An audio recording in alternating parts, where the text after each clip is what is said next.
Lovely viewers, আসসালামু আলাইকুম। এচে kitchen চ্যানেলে আজকে আরও একটি নতুন রেসিপি দেখার জন্য সবাইকে ওয়েলকাম জানাচ্ছি। আজকে আমি আপনাদের দারুণ মজার একটা পিঠা তৈরি করে দেখাবো। দুধে ভেজানো নরম তুলতুলে এই পিঠাটা মুখে দিলেই কিন্তু মিলিয়ে যায় আর খেতে মনে হয় যেন অমৃত। এই পিঠাটার নাম হচ্ছে দুধ খেজুর পিঠা। তো চলুন রেসিপিটি দেখে নিচ্ছি। আজকে রেসিপির জন্য শুরুতেই একটা খামির তৈরি করে নেব। তার জন্য চুলায় একটা ফ্রাই প্যান বসিয়েছি। এখন এখানে দিয়ে দিচ্ছি 2 কাপ পানি। এখন চুলার আঁচ বাড়িয়ে হাই হিটে পানিটাকে বলক তুলে নেব। এই তো পানিটা বলক চলে আসছে। এখন এখানে দিয়ে দিলাম হাফ চা চামচ লবণ। এখন নেড়ে চেড়ে লবণটাকে মিশিয়ে নিচ্ছি।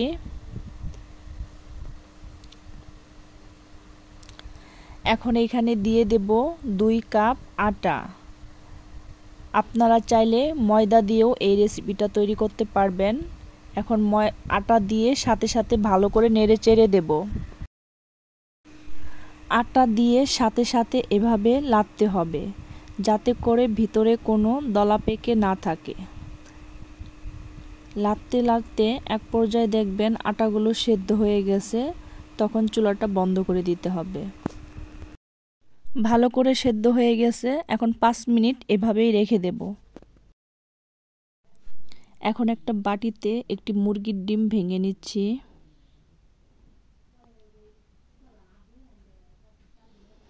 এখন ডিমটাকে ভালো করে ফেটিয়ে নিব।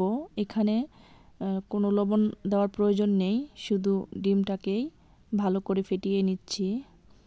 এই তো ডিমটা ফেটানো হয়ে গেছে। এখন ডিমটাকে এক সাইডে রেখে দিচ্ছি। 5 মিনিট পর খামিরগুলো একটা ছড়ানো প্লেটে নিয়ে নিচ্ছি। এখন গরম অবস্থায় খামিরটাকে ভালো করে ময়ান করে নেব। কিছুক্ষণ ময়ান করার পর এখন এখানে ডিম অ্যাড করব। আমি শুরুতেই যে ডিমটা ফেটিয়ে নিয়েছি, এখন এই ডোর মধ্যে অর্ধেক ডিম দিয়ে দিলাম। শুরুতেই ডোর মধ্যে ডিম দেওয়ার কারণে ডোটা নরম হয়ে গেলে ভয় পাওয়ার কিছু নেই।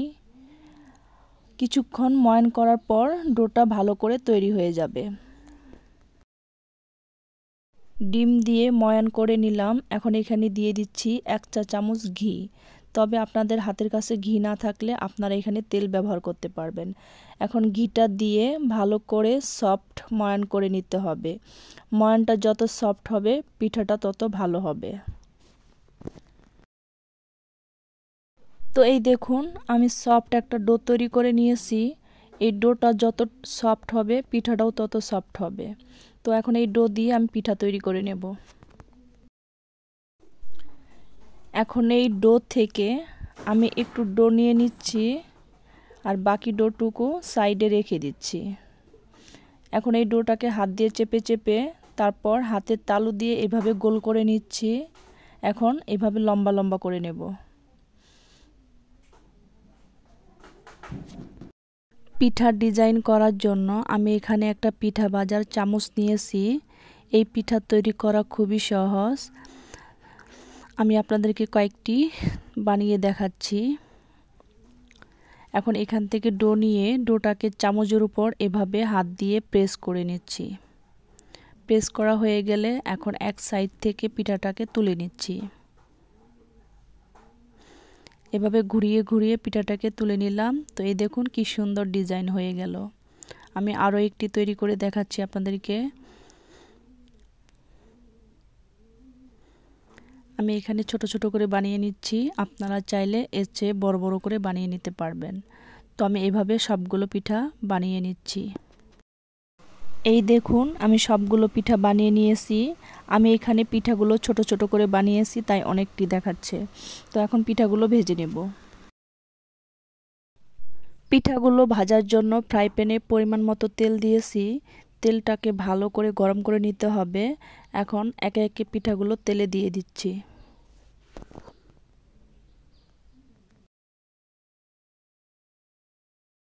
এই তো আমি পিঠাগুলো দিয়ে দিয়েছি। আমি এখানে সবগুলো পিঠা দেই নাই, অর্ধেক পিঠা দিয়েছি। আর আপনারা পিঠা দিয়ে সাথে সাথে লাড়বেন না, পিঠাটা শক্ত হলে তারপর নেড়েচেড়ে দিবেন। তো আমি এখন এখানে পিঠাটা উল্টে পাল্টে দিচ্ছি।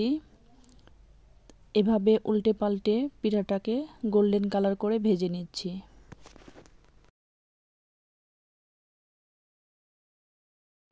তো এই দেখুন আমি পিঠাগুলো নেড়েচেড়ে ভেজে নিলাম, সুন্দর একটা কালার চলে আসছে।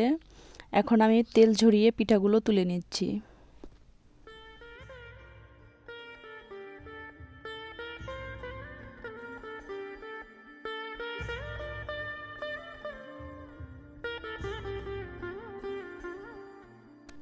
এখন দ্বিতীয় ব্যাচের পিঠাগুলো ভেজে নেব।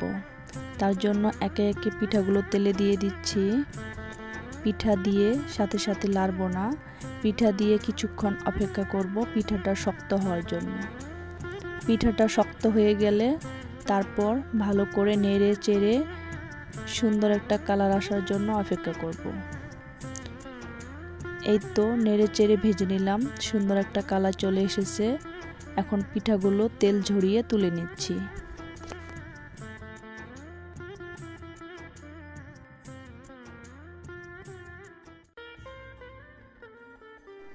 এই তো সবগুলো পিঠা ভেজে নিয়েছি, দেখুন দেখতে কতটা লোভনীয় হয়েছে। এখন দুধের সিরাপ তৈরি করে নেব। তার জন্য এখানে 1 লিটার দুধ নিয়েছি। প্রথমে দুধটাকে বলক তুলে নিচ্ছি। এই তো দুধটা বলক চলে আসছে। এখন এখানে দিয়ে দিচ্ছি একটি তেজপাতা মাঝখান থেকে ছিঁড়ে দিলাম, 2 টুকরো দারচিনি দিয়ে দিলাম, আর 3 টুকরো এলাচ নিয়েছি, মুখটা চিড়ে দিয়ে দিলাম। এখন একটু নেড়ে চেড়ে নিচ্ছি। এখন এখানে দিয়ে দিচ্ছি 1 কাপ চিনি।